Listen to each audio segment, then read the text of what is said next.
Hey, today we're going to take a look at Wulverblade. Is it sharp or is it dull?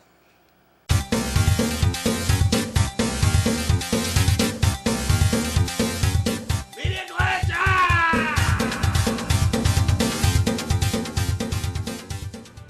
Howdy there, Glitchers. I'm Megan with Media Glitch, and joining me on the couch is... Joel Vallie, what's up, guys? Hey, guys. Hey, have you, do you do a lot of, Viking history? Do you know anything about Vikings, Joel? I do. I know that when they die, they shoot arrows into them. Well, when they're off to sea. Well, yeah, they die and just arrows come out of nowhere. Right? Is that true? Yeah, well, I mean, lots of people do that.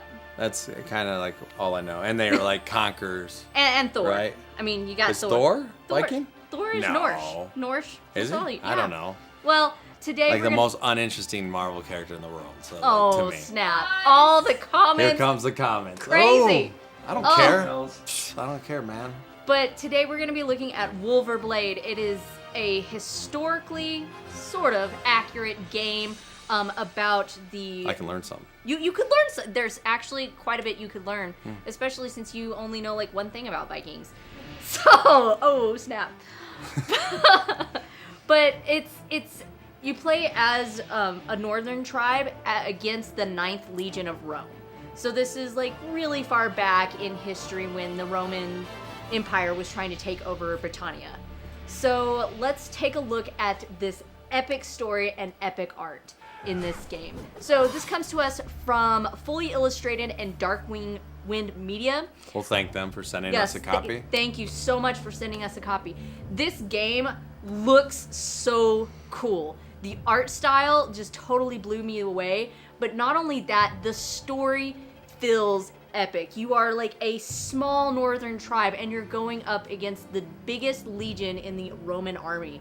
And kiddies, this is a very gory game. I had to edit out quite a bit of blood out of all of these little cutscenes. But I mean, look at that art. It looks so good, and it transitions into the gameplay as well. Yeah, see, there's a nice, slightly severed head. I mean, not too much.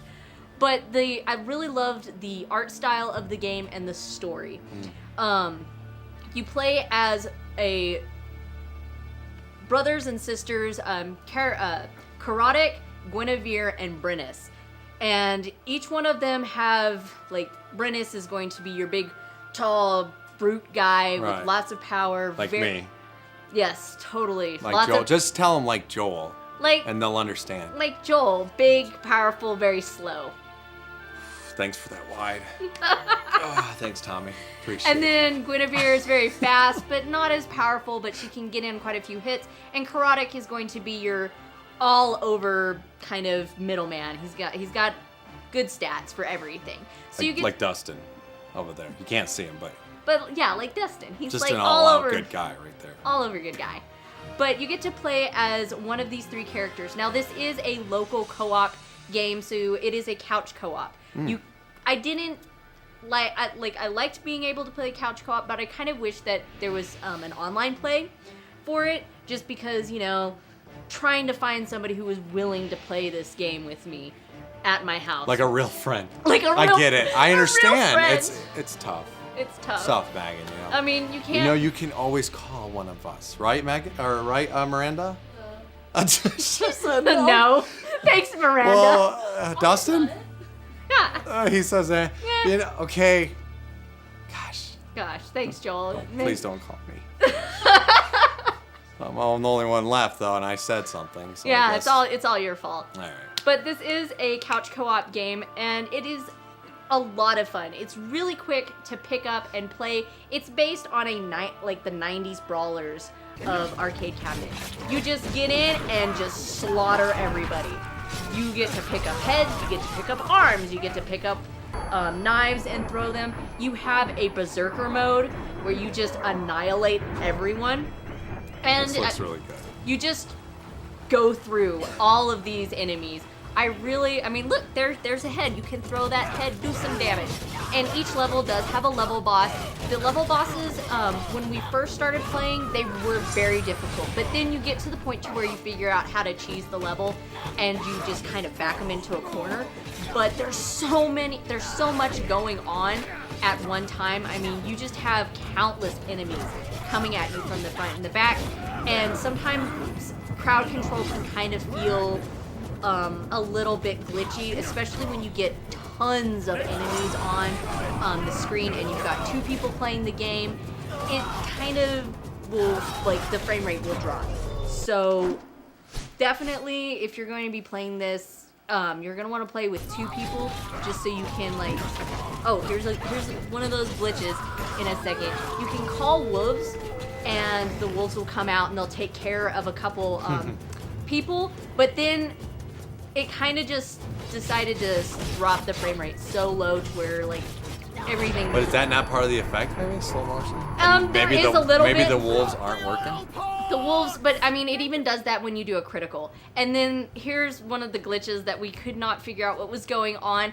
If you're co-oping and the person who's supposed to be talking dies right before the cutscene will just stop.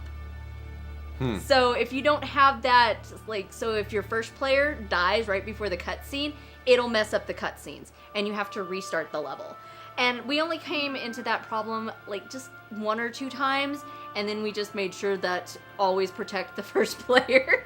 Okay. So I think those few things that could be fixed with updates. I'm sure it's probably not even that way right now. With one update, it could be fixed. But other than that, it is a really solid game. I had a ton of fun playing it. There is some major plot twists towards the end, which I'm not going to say what they are, but it was really cool. And it's a game that you could, like, on a game night. It's only 3.5 hours long, so it's a pretty short game. But you have the different difficulties, and then you have different play styles that you unlock when you play through the first 8 levels. So the game does have some replayability, and it goes on Steam, Switch, and PlayStation 4 for $20. So to me, it's a really solid game. I had a lot of fun playing it. It'd be fun with Switch, right? Yeah. I think so. It is a blast to play. It is definitely, I had so much fun playing it. My hands started hurting after, like, the first 5 levels because you just keep pressing the attack button. But I had a lot of fun. Both me and my hubs had a blast playing it and throwing heads at people. So let us know, guys. Is this a game you're going to pick up on the Switch? What console would you like to play this for? Yeah, definitely. I personally would love the Switch. I think the Switch would be fun, especially, you know. And you played PS4. We played PS4, and it looked beautiful. So definitely tell us down below. See how many heads in my clips did you see us throw? Because we threw a lot of heads and body parts. See if you can count them all and comment. Give me an official tally. Do you know the answer? Yeah. Okay. I counted them. All right, there we go. I just don't want to give them a question you don't know the answer for. So if you haven't yet, hit that subscribe button and then hit that bell button so you know when we live stream here on YouTube, and then rush over to twitch.tv/MediaGlitch and follow us over there where you can watch us play all of these games that we review. That's it. Until next time, guys, play some video games. We'll see you Bye. guys. Take care.